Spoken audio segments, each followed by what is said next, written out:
Hi, this is Stacy Catmull, and I'm here with the Shred Show for our Wednesday Women of Impact Show.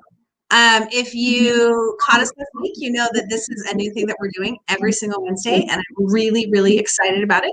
Today, I have one of my very best friends with me. Her name is Kristin Smith, and she's like a killer loan officer, really, really good at her job. How long have you been in the industry? Um, 17 years. 17 years. Started as a processor, right? Yeah, I was a processor for 10 years. Worked up as to a processing manager, and then kind of decided, I need more growth. What's next for me? And honestly, divine timing kind of put loan officer in my lap, and here I am. So I've been doing it for 7 years now. Yeah, that's awesome. So you were with the bank for how long?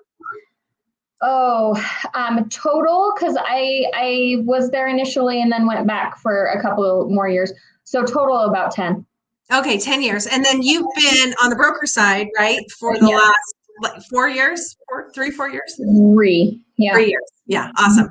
And Kristin works with her husband, Scott, and they're killing it. They're top producers in our company, Altius Mortgage, and they're also top producers in the state of Utah. So super excited to have Kristin, but not only is she like an amazing loan officer, well, one of the reasons she's an amazing loan officer, because we all know, right?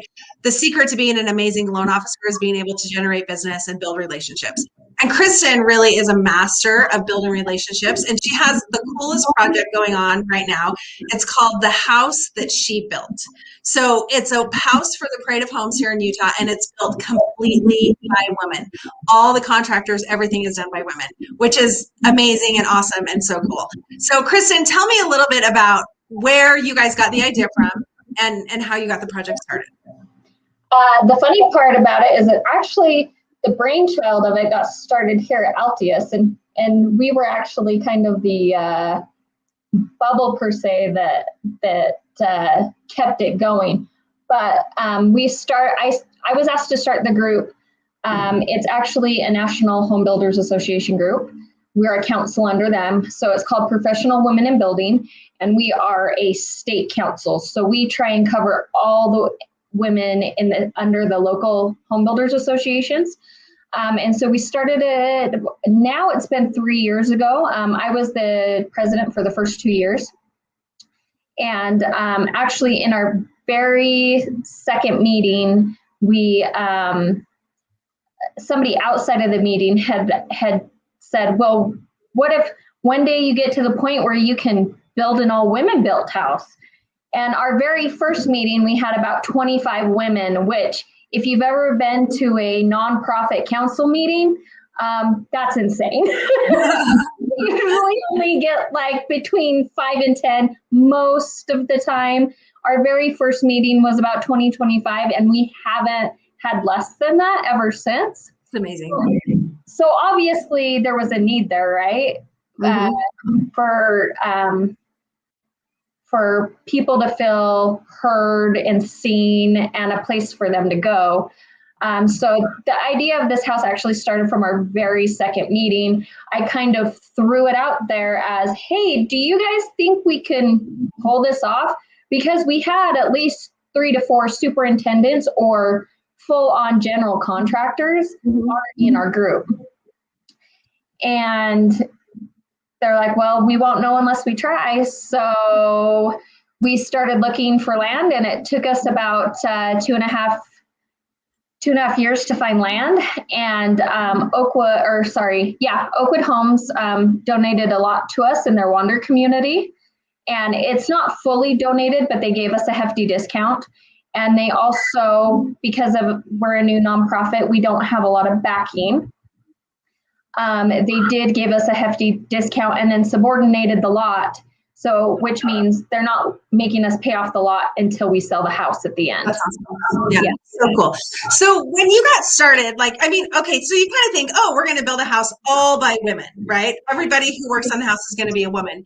And were you aware of the challenges that were going to face you in that? Like, did you just kind of think, oh, it'll be easy to find a bunch of girls, it'll be easy to find an electrician, easy to find, a framer, easy to find a gal who lays tile? Or were you ready for like a challenge up ahead? How hard was it to find all of the pieces of the puzzle? Yeah, that's a great question, because I think that really was one of our biggest concerns up front. But I don't think we knew in which way it was going to be hard. We have been able to find quite a few women, and our initial goal was to find 100 or for the home to be 100% built by women contractors. You know, everything from footings and foundation, like everything, right? Digging the hole, everything. Our backup plan to that, to alleviate that stress, was to find women-owned companies that do that labor, right? Cool. So that was kind of our backup. We have stayed in that realm of things, but the labor has been super hard. I think we all know how busy our industry is in general. So even if we have found women, it's been hard to pull them off the job site to donate their time. Because it's all donation, right? It's all donation. Which is actually something to be said. Like, that's really, really cool, because everybody, especially in Utah, I'm sure everywhere, I mean, contractors, people in construction are just completely slammed. So for people to be donating their time in order to build this house is a really, really cool thing. Yeah. Well, and I have to say something for like some of our male counterparts and the guys in the industry. You know, there has been really, really a huge supporting and backing of these women. We've had a ton of women come from out of state. And then we've actually had men contractors in state that follow these out of state women on Instagram come to the house to meet them, really? then donate their tools so that they could do the job for us, so that they didn't have to bring their own tools. Okay, like that gives me chills, honestly. Like, I love that, because, you know, sometimes people, so I actually was talking to my girls about this like today. So I'm going to get on my little soapbox for a minute. We were talking about it a couple days ago. So many people right now think that in order to be for women, you have to be against men. And I've always believed in standing for something instead of against something. And so I actually love that there are men who are involved behind the scenes, helping to make this work and helping to support the women to be able to accomplish their goal. Like, that gives me chills. I think it's super cool, because I think that we have to work together to create something amazing, right? Like, we can't do it all on ourselves. They can't do it alone, and we can't do it alone. Yeah, they need us, we need them. We have different perspectives. That was my goal from the very beginning of this group, is I wanted to make it very, very clear that this wasn't an against group, right? Right. We were an all-inclusive. We had a male rep from Ferguson Plumbing coming to our meetings from the day they started. Nice. You know, it was an all-four group, but, you know, there is a very strong thread in our community and in our group that, you know, we're all in this together. We all need each other. I'm sorry. You know, there are women that frame and that do some of these harder jobs, but most of us aren't built to do those. Yeah. You know, it takes us all to make something work in the right way and to have each other's backs. Exactly. I mean, I think this can be said for a lot of, you know, different things of men, women, whatever. We're human. Right. Like, it's the human race, period. Exactly. I totally agree with that. So what are some of the things that you have learned? And when I'm talking about things like you've learned, like, I know you've actually been out on the project site. Like, I've seen pictures of you framing, like, you're working hard, right? So you've learned a ton about how to build a house. But what are some of the life lessons? Like, what's a life lesson that you've learned from doing this project? Like, how has it changed you? You know what? It's pushed me out of my comfort zone in a lot of ways. I think that having to step up and be a leader on something and we have leaders in all sorts of ways, right? And it's trying to allow people to have their strengths, but to also allow people to and recognize that they have their weaknesses too, right? We don't all do things the same way. But that doesn't mean that your way's bad and my way's bad. They're just different, right? So really giving grace and hearing other people out, and honestly, like giving everybody's way they do things due process. You might learn something so just not being stuck, being open to learn from each other, and trying to lead with an open head and an open heart. Mm-hmm. I think that's how we progress. And like I said, there's a bunch of different leaders and different aspects of this project, but in order for it to stay something positive, everybody needs to give grace to one another, and respect. Respect is a big thing, because I feel like if you respect somebody, you can disagree, but then still hold space for them to walk away at the end of the day and still get along and respect what each other does, and hear them. Yeah. No, that totally makes sense, because you have all these different personalities, right? It's not like and there's lots of chiefs going on in this project, as I've heard you. All these people are chiefs in their everyday work.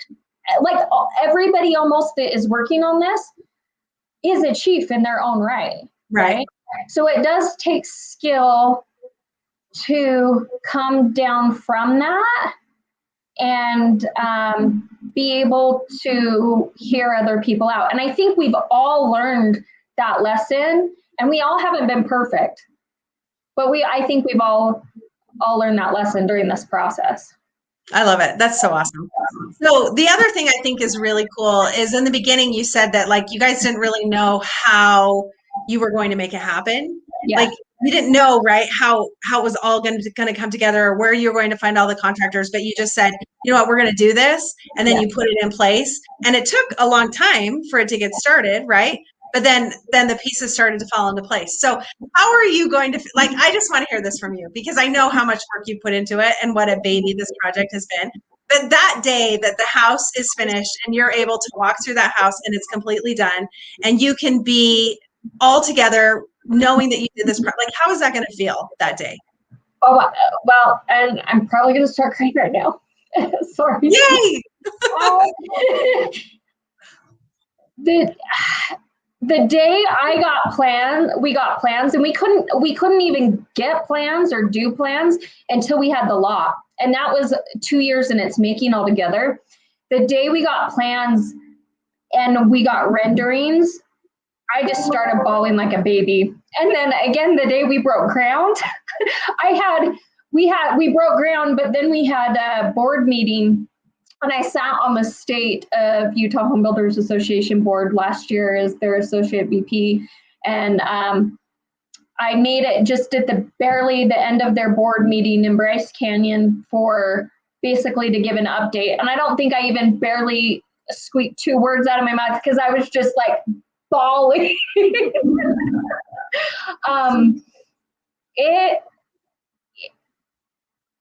I don't know that I can put into words what it's meant. You work on something for this long, and everybody keeps on asking us like, well, when are you going to do the next one? And it's like, it's kind of like having a baby. It's really, really, really hard, right? So you're like, never. Like, I know that's not the right answer, but you get what I'm saying. And they're like, give me a couple of months until after I birth this thing, and then we'll talk about it. But the lessons, the people, I have sisters all over the United States now, from people that have been brought in to help on the house, all these people you get to know in a way, and most, like a big core group of us have been in this for 3 years now, like just head down, pushing forward. So when this is done, I'm sure there's going to be a lot of tears and hugs and then we're moving on to get more women in the trades, more education. Yeah. I love that.